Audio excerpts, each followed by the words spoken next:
I don't carry cash," Mark lied. "I'm sorry." That was a lie too. The beggar's face drooped, which wasn't unlike the tied-off plastic bag that also drooped from his hand, plastered with a yellow smiley that was encircled in the words, "Have a nice day," set against a white, crinkled background.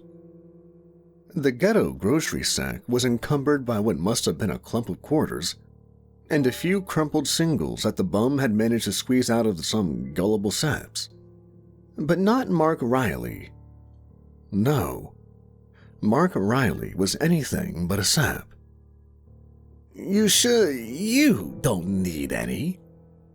Mark had already clocked out of the impromptu social exchange when the homeless man's words snagged him by the shirt collar, which, at that time, was already saturated in its fourth layer of sweat that day, one from the stroll into his office, one to and from lunch, and one on the way out.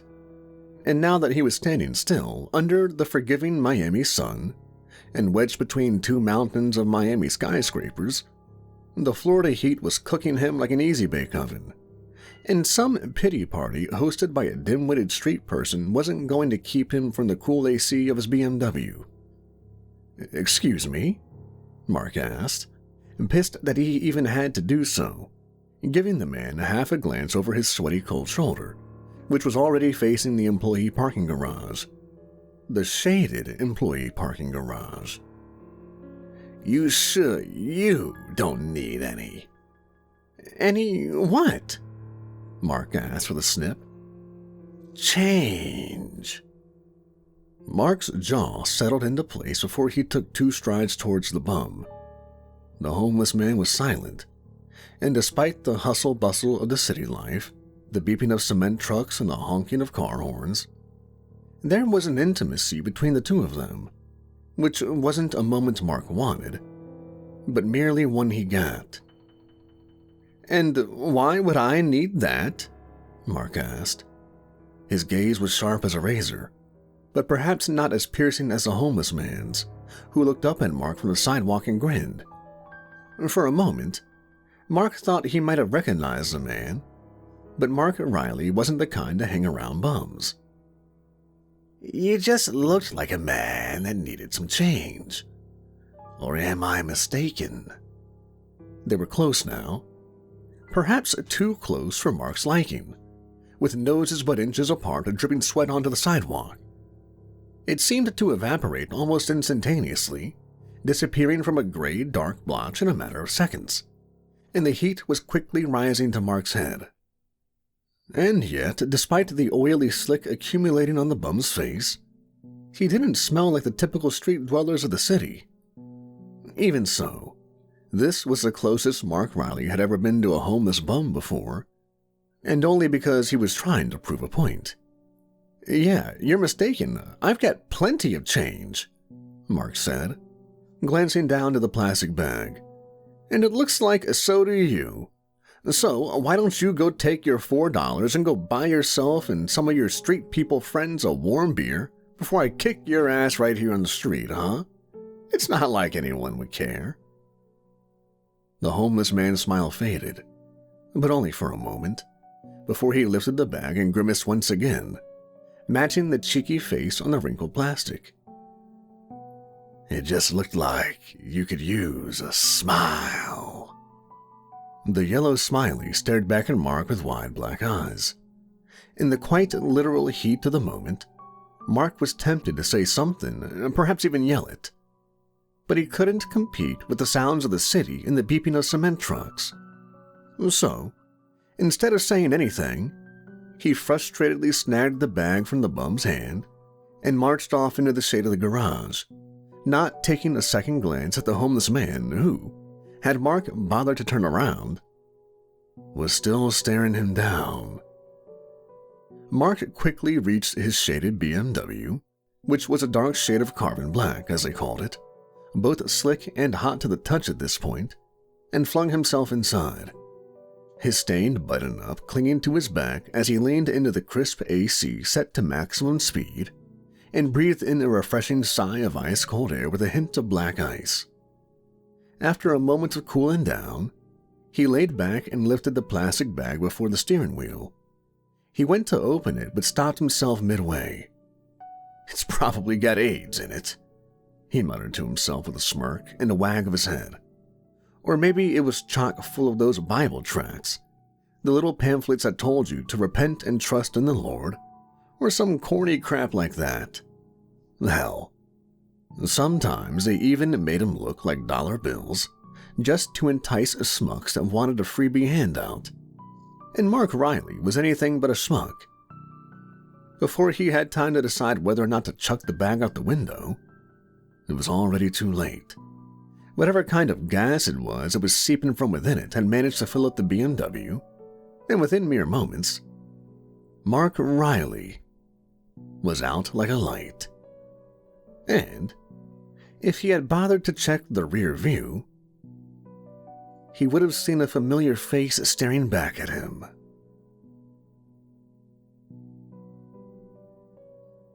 It was 6 o'clock in the morning when Mark Riley came to, and all he could perceive was the smell of scrambled eggs and the wetness of the morning dew on his face. It was only but a second after smelling the eggs and feeling the dew that his other senses kicked in, and very quickly, Mark Riley realized the situation he was in, that he was stuck. The first thing he noticed was a starlit sky, with nothing unusual or remarkable about it, other than the fact that its orientation indicated that he was on the ground, facing upward, and lying on his back. And when he tried to move from that position, he realized that he couldn't. Hence, he was stuck. And it was this realization that sent him into a fit of panic, screaming and hollering. But even then, at 6 in the morning, God knows where from downtown Miami, his voice was barely loud enough to cross the street. With all his might, he attempted to lift himself from the substance that coated his backside and held him down to the ground like glue. But each and every time he tried, it sucked him back into itself like a vat of quicksand, heavy and thick and hot. So very hot. Help! He screamed. His voice choked beneath the gray, viscous substance that slowly swallowed him up. After a grueling series of attempts to free himself, all he managed to do was wiggle his pinky finger free, which, along with his bare chest, face, and stomach, and the tops of his thighs and toes, felt the coolness of the morning breeze and raised goosebumps that stuck out of his skin like a plucked chicken.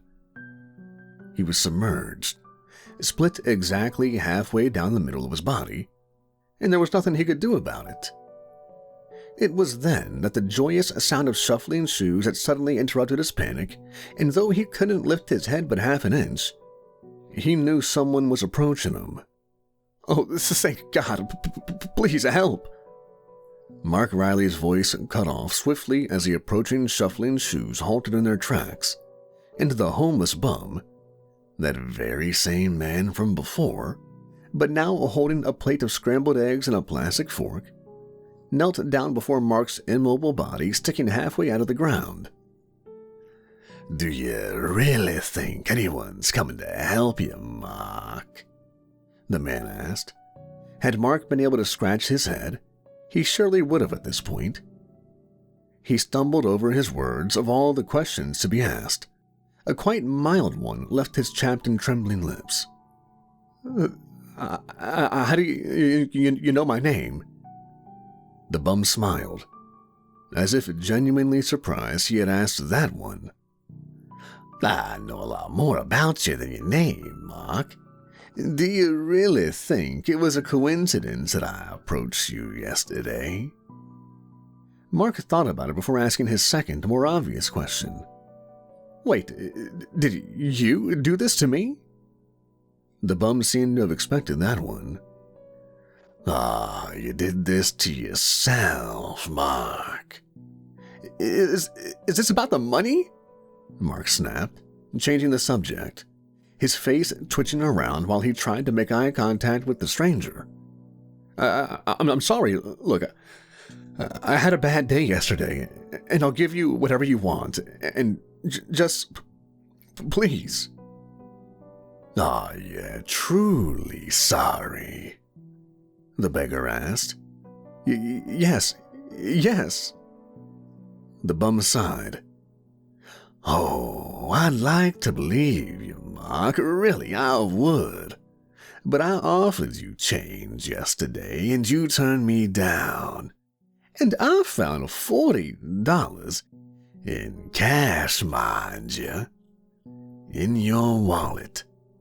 So, not only did you not help me, but you lied to me, Mark. And if there was ever a time to lie and say, fake an apology, fake your change of heart, it'd be right now, wouldn't it? Mark Riley, or at least half of Mark Riley, winced. Just help me, damn it, or I swear to... You'll do what exactly? The bum asked, calmly shoveling a fork load of eggs into his mouth. What is it that you called me yesterday? Street person? The bum chuckled down the eggs as he stood and began pacing around Mark's motionless body, briefly snagging a second of eye contact. Well, look who's laughing now, you son of a bitch. Mark gritted his teeth and attempted to push himself through the substance at the man, who smiled down at him with a narrowed focus. After an exhausting moment, he caught his breath and huffed loudly, prompting the homeless man to continue his spiel. Yeah, good luck getting out of there. That's cement concrete. You think you have any leverage in cement?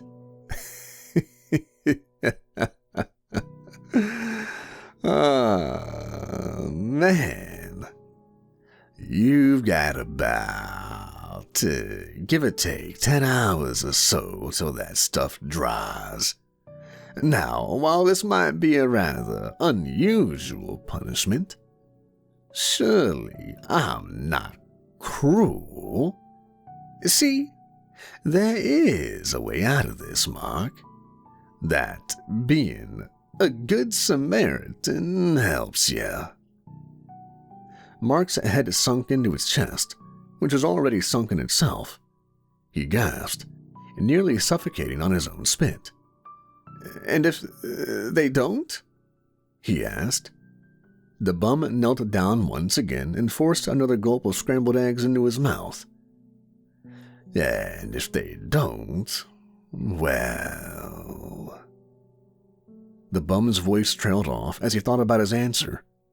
A bus somewhere not far off honked its horn, and Mark began to beg for help.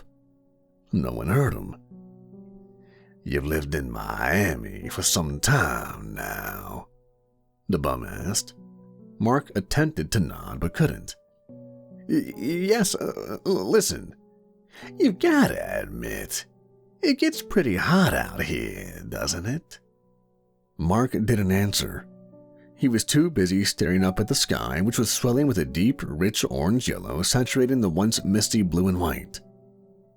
Sometimes it gets so hot that I've heard folks say you can fry an egg on the sidewalk. The bum chuckled, again shoveling a bite into his mouth. He set the plate down and from it pinched a tiny white shell, that of an egg. He made sure Mark could see it, and then cracked it against the pavement, the yellow yolk oozing out and seeping into the concrete. You know how hot it's gotta be to fry an egg, Mark. 160 degrees. That's hot, and it only takes 104 to cause heat stroke. He looked down at Mark intently, and watched as the light from the rising sun began reflecting off of the shiny yellow yolk beside him. What I'm saying, Mark, is that you're about to be quite the scrambled egg. Better yet, sunny side up, he said with a flash of his pearly whites. Now, I'm hoping that your good Samaritan finds you soon, because, let's face it, Right now it's not so hot. But come 2, 3 o'clock? Why are you doing this to me? Really, why? Mark begged of him, a final plea of desperation. The homeless man's smile snatched from his face, and he reached into his pocket and retrieved a small, folded-up piece of paper, a photograph of some kind of pamphlet. He began to read it aloud with a cold, probing voice, as Mark remained as of what was his captive audience. In loving memory of our dearest Bethany White, mother, wife, daughter, friend, gone too soon, but never forgotten. He stopped, and turning to face Mark with that smile once again flaring up. I take it you've already forgotten, haven't you, Mark? Forgotten what? The bum shook his head with a series of clicks, lowering the unraveled paper to show the stuck man the image. It was that of a young woman, no older than 35. She had soft eyes and a wide smile. Not that it mattered anymore. Who is she? Mark asked. You probably wouldn't recognize her, but rest assured, Mark, she definitely would have recognized you. Who is she? Mark snapped firmly. Had his hands been free, he would have been balling his fingers into a fist by now, maybe even planting them in the bum's face. But because he couldn't do that, all he could do was lie on his back and listen. Do you recall where you were the night of August 8th? It was a Monday, if memory serves. Mark thought briefly. If it was a Monday night, I was probably at home with my wife. Well, no, before that. I must have been at the office. Were you now? And what about after you left the office? I drove home. Mark quickly stopped himself in a hot sweat, which wasn't difficult given his current predicament. His face drooped as his memory began to recall the night of August the 8th, which was a night he had done a fairly good job of forgetting. He spastically attempted to face the bum, but after again remembering that he couldn't, he wheezed a heavy breath and licked his lips. Wait, this is about that? About what? Look, I didn't do anything. I swear to God. I never said you did, the bum said, cutting him off sharply. What did you do? I just drove by. Drove by what? Whom? It was raining, but there was someone out in the street, a woman. Mark stopped himself again. He would have swallowed his own tongue if he could. Wait, is that her? He asked, attempting to glance at the photograph, and then a far more sickening question popped into his head. Was she your wife? Would that make any difference? She was someone's wife. Yeah, but was she yours? I'm so sorry if she was. She wasn't, the bum said coldly, rising to his feet. Then who was she? For a moment, Mark's fear turned to confusion before returning to fear once again. Would it surprise you if I said, to you and me at least, that she was no one special? Yeah. Mark nearly droned out his answer before he decided to ask another question instead. She's nobody? Well, like I said, she was somebody to someone. And that makes what you did an awfully bad thing. But I didn't even do anything. You said it yourself.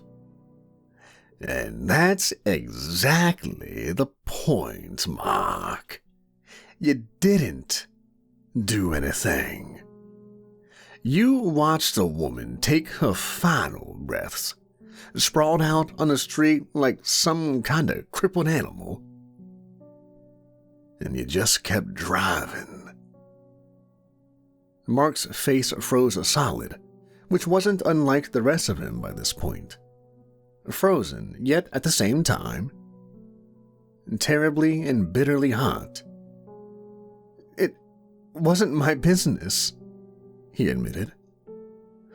Oh, the bum nodded, pitying the poor man. What exactly, then, is your business, Mark? Do tell me. Marcus swallowed, despite how constricting it was.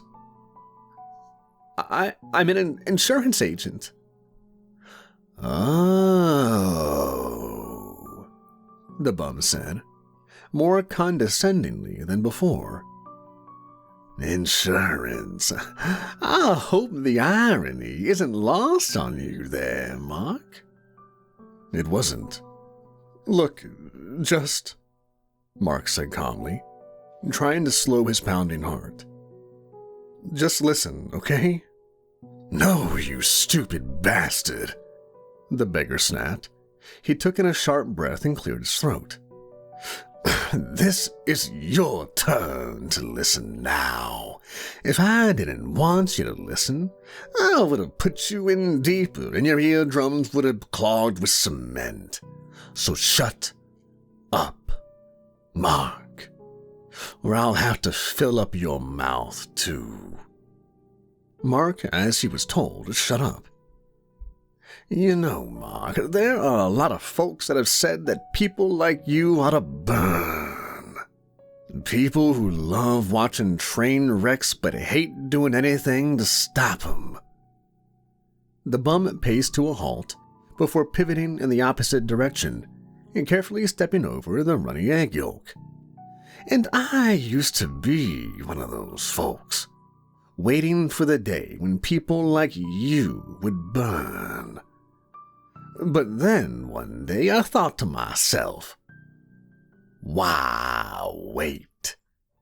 A lifetime is sure as a hell of a long time to wait. And who knows if hell is even real? The bum's face grew sour as he lowered to meet Mark, who physically couldn't look away. Oh, but I know that hell is real, Mark. When you've seen the things I've seen, you know. The 7th hour of the morning was approaching, and it seemed that even the sun was a voyeur to Mark Riley's peculiar punishment as it peeked over the high-rise buildings that scraped the clouds. And it was at that point that the bum had found himself seated next to the quickly drying pool of cement and the egg yolk that floated around on top of it. You know, Mark, I used to be so desperate for purpose that I'd wander the streets and collect cigarette butts. If you could believe it. Mark looked up at the man with an ironic stare, but the bum's sharp, malicious gaze quickly wiped it from his face. The homeless man continued. And then one day, while I was scavenging to get a high from other people's garbage, I found something that changed my life. Well, 3 things, actually. A positive pregnancy test, and a metal coat hanger. The 3rd was a woman, bleeding out on the sidewalk. One of those street people, as I believe you called them. Apparently, she was a local whore, sold her body out just to eat. And the last thing she wanted, a look that was bad for business, was a baby bump. She tried to stop it herself, in fact, and in the process caused something of a hemorrhage, he said regrettably. But do you know the worst part about all of it? Not one person stopped to help her. He swallowed.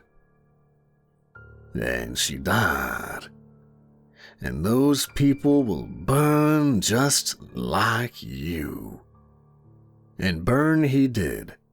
Not even an hour later, at 7:30, did the sun begin fully shining through the clouds. And despite it only rearing its fiery head for a few morning moments, the ground around him was already beginning to cook, and the yolk beginning to bubble. And if the concrete was close to simmering before the clock reached 8 in the morning, he could only imagine what the sun would do to his skin by the time it was 10. "Hey!" Mark cried out. The bum was nowhere in his line of sight, and it had been nearly half an hour since he had spoken a word to him. And while he wasn't so fond of the man's presence, he figured some of that signature Mark Riley charm, the kind they taught him in sales training, would persuade the beggar to reconsider his punishment. Maybe. "What?" the homeless man's voice rang out, just loud enough to be heard above the city traffic. Mark squinted a tear from his eye as he attempted to follow the man's voice, yet the sun's reflection off the hot asphalt rendered him essentially blind. "Look, I think we got off on the wrong foot. I'm not a bad guy. I just—" "Did a bad thing?" the bum said, filling in the blank. "Yes, exactly," Mark said. He forced a smile, but as the concrete engulfing his body cooked, his skin began to sting, and that smile faded. "I'd like to start over, if you'd let me." The bum remained silent. "Look, just come over here and we'll talk." "I'm fine right where I am, thank you. It's shaded. I can't say the same thing about over there." The sweat pooled inside of Mark's ear as he gasped for his next breath. "This is cruel, damn it! You're no better than I am." "You, Mark," the bum snapped, stepping forward into the sun and, for a moment, offering a merciful patch of shade across his face. "Put a woman in the ground. I'm simply returning the favor." "My wife will notice when I don't call. I always call her on my lunch break. She'll call the police and they'll have your ass, you stupid bastard." Mark laughed, forcing another smile, cracking his lips. "And the police will find, if your good Samaritan ever bothers to show up, a hollow Mark Riley-shaped hole in this sidewalk," the bum said, as he tapped his foot against a dry patch of surface concrete. "And if your good Samaritan doesn't show up, they'll find Mark Riley and Mark Riley alone, probably dead from heat stroke and crispy." He grinned.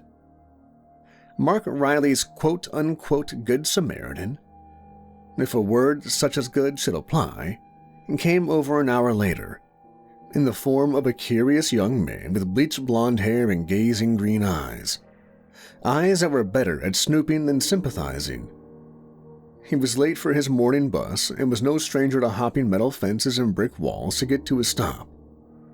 And it was when he decided to hop a temporary fence, one of those that bordered the construction site where Mark lay, that a new decision, one he was not anticipating, broke his morning ritual. It was a decision that he decided quite quickly, as a matter of fact, because after a few confused seconds of concerned wide-eyed staring at a man halfway stuck in the street, the blonde-haired, green-eyed stranger ducked beneath the fence line and scurried off, unseen to Mark Riley, but not to the beggar. Mark, whose eyelids burned and whose vision grew teary, had clamped his eyes shut by the time it was 9, and by 10, when the yolk had begun to sizzle on the sidewalk next to him, he began to scream. And, of course, aside from the blonde-haired, green-eyed young man, No one noticed, and no one helped. He couldn't help but be reminded of the woman he had driven past, seeing that moment play out over and over again in the blackness that was the back of his eyelids, flushed with the red of sunlight peeking through the thin skin that was turning red itself. And it was in that redness, that darkness, that moment, that Mark Riley remembered something. No. Someone, a face maybe, through a car window. A windshield speckled in rain-washed red smudges pulled to the side of the highway in the pouring rain. The driver, the hit-and-run driver, he must have driven past him. It was the bum. Hey! Who the hell are you? I know you can hear me, Mark shouted, eyes still clenched shut, skin tight and tongue dry. Those footsteps, the sound of shuffling shoes from before against the craggy gravel just beyond the drying concrete, slowly approached him, as did the invasive smell of fried eggs, which he could not discern from his own frying flesh. "What are you screaming about?" the homeless beggar's voice asked. You're the son of a bitch that ran her over. Are you even homeless?" The bum remained quiet. "This isn't about me, Mark. This is about you. This is all because of you, you stupid bastard. Of course, this is about you." There was a silence between the two of them, and despite Mark feeling quite heated, the heat slowly faded from his face, enough to open his eyes anyway, and blink out the salty sea of tears that had accumulated. When they finally adjusted to the imposing sunlight, he noticed that the sky had begun to gray, and clouds had begun to form overhead. And he laughed. And what made it all the better was that the bum didn't. "I've got your ass," Mark chuckled, as the sky darkened. The bum lifted his face to face the sky, and then looked down at Mark. "Don't forget, Mark, you're still stuck," the homeless man clicked. "And you'll be stuck in prison until you burn in hell. Then I'll guess we'll both be stuck, won't we? Tell me this one, huh? Who's worse? The kind of man that drives by a woman who's been hit, or the kind of man that would run her over?" The bum lowered to his knee, careful not to kneel in a half-baked egg yolk before he spoke, looking down at Mark. "What if the woman was worse than both?" Mark swallowed, despite the concrete constricting him like a globby gray python. There was a flash of light that shot across the sky, and then a crack of thunder. The fence rattled, but Mark was still. "What did she do?" The bum smiled. "She didn't do anything." Another flash flashed across the clouds that covered the sun, illuminating the shadows of the homeless man's grinning face, and again, a thunderous boom shook the fence in the nearby buildings, but Mark was still in the ground. He felt the softness of a raindrop cool his red, scorched, dry skin, then another, and another, until the sky erupted in a flurry of refreshing water, cooling the concrete, and sending the yolk down a nearby sewage drain. Mark opened his mouth wide and let the pitter-patter of droplets accumulated on his dried-up tongue. He smirked and glanced up at the bum, who was looking up at the sky. "Karma's a bitch," Mark said, blinking away the water that pooled over his eyes. The bum continued to stare up into the clouds. "That it is, Mark, that it is." He glanced down at Mark as the rainwater dripped from his nose onto Mark's face. "All this heat really brings out the rain. We had 3 inches last week. You remember that?" Mark tried to nod, but couldn't. "Thank God for the rain," he spat under his breath. the crisp, wet coolness gliding down his face. "Oh, I wouldn't thank him just yet," the bum said, looking back up to the blackened sky, then down at Mark. "You're only an inch and a half out of the ground." The realization washed over Mark as the water continued to surge over the concrete. He frantically began pushing himself with all his might, screaming through gnashing teeth as the cement resisted him with every attempted turn of his crisp body. And, of course, no one could hear him struggle or scream over the gusts of the storm. The water continued to rise, and Mark O'Reilly continued to blow it from his mouth and nostrils. But he only had so much energy, so much breath. And after only 5 minutes, the water had risen 2.5 inches, past his chin and cheeks and nose. And Mark O'Reilly was underwater, forced to stare up at the droplets that pounded the surface. And he shook and screamed, and bubbles flew from his mouth and popped when they reached the humid outside air. And after 2.5 minutes of being under that much water, Mark Riley stopped screaming. And the bum, when he saw Mark Riley cease to scream, fled.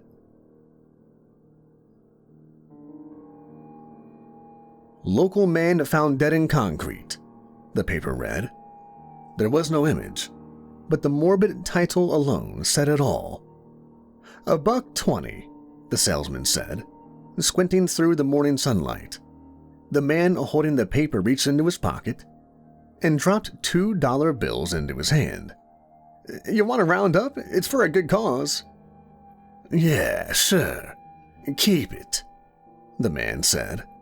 He folded the paper to page 4 and began scanning the page with his gazing green eyes, walking down the city street, waiting for the 9 o'clock. But 6 words in, he tripped and caught himself, and turning quickly to the man whose foot he must have snagged.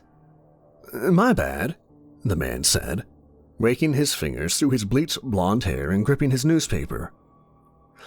"All is forgivable," the bum smiled. "Say," he grinned, "while I have you, do you happen to have any change to spare?"